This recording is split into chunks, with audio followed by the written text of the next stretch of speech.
Hello everybody, John Cassani here, Calusa Waterkeeper. It's June 19th and I'm here on the south shore of the Caloosahatchee River near the Franklin Lock.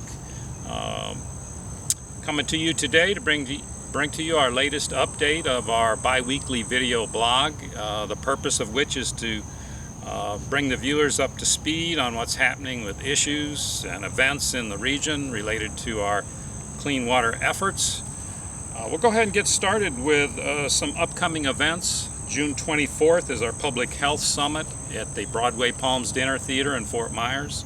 Starts at 5:30 p.m. We have an outstanding lineup of researchers, epidemiologists coming over to answer your questions about public health risk from harmful algal blooms. Really hope you can make that event. More information on our Facebook page and our website. Tickets are $20. It's open seating, includes a buffet dinner. Really hope you can make that. I think it's worth your time. If you're going to have a future in South Florida, these are the important issues that you're going to need to confront as we go forward in time. June 25th, we have the Caloosahatchee Estuary Basin Management Action Plan meeting in Fort Myers.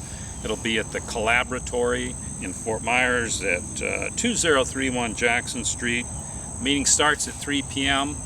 It's a controversial program, a lot of moving parts to it.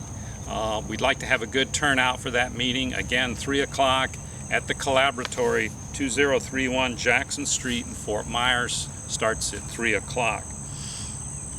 Okay, a little bit on current conditions, water conditions over the past couple of weeks.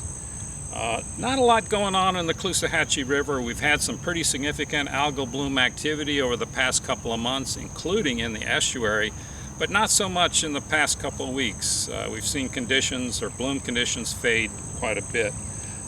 Little to no toxin presence from recent sampling.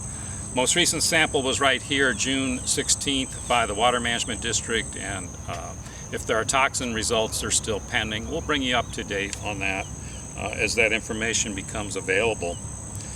Lake Okeechobee, a little bit different situation. We're seeing again persistent cyanobacteria microcystis in Lake Okeechobee. The last few days, the last 10 days or so, we're seeing activity on the east side of the lake near Canal Point and Port Mayaca.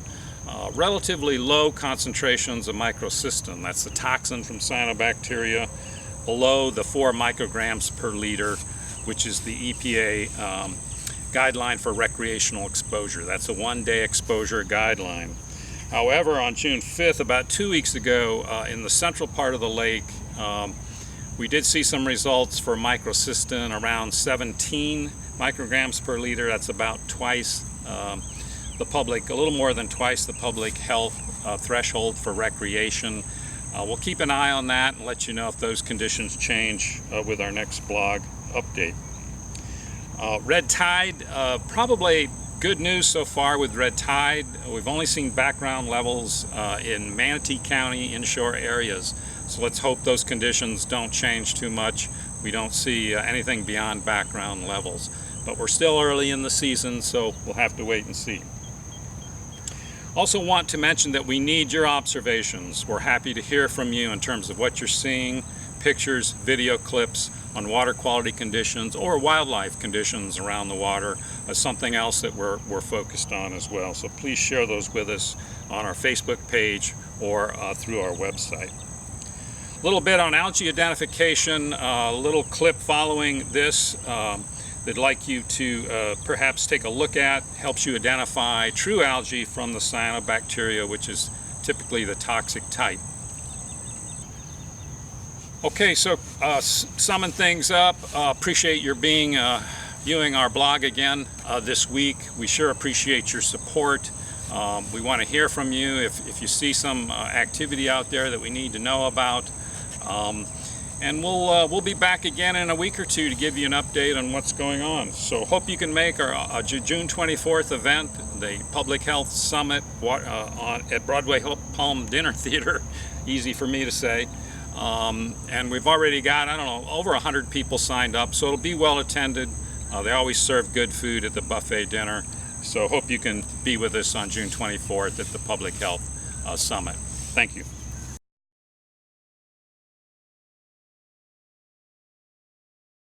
So we've been talking quite a bit about cyanobacteria, where it occurs, whether it's producing toxins. We get a lot of questions from folks about ways to perhaps identify what they're seeing as cyanobacteria or blue-green algae, as sometimes it's called. Introduce you to a method we call the jar test. Sometimes it works pretty well for segregating the true alga from the cyanobacteria or blue-green algae.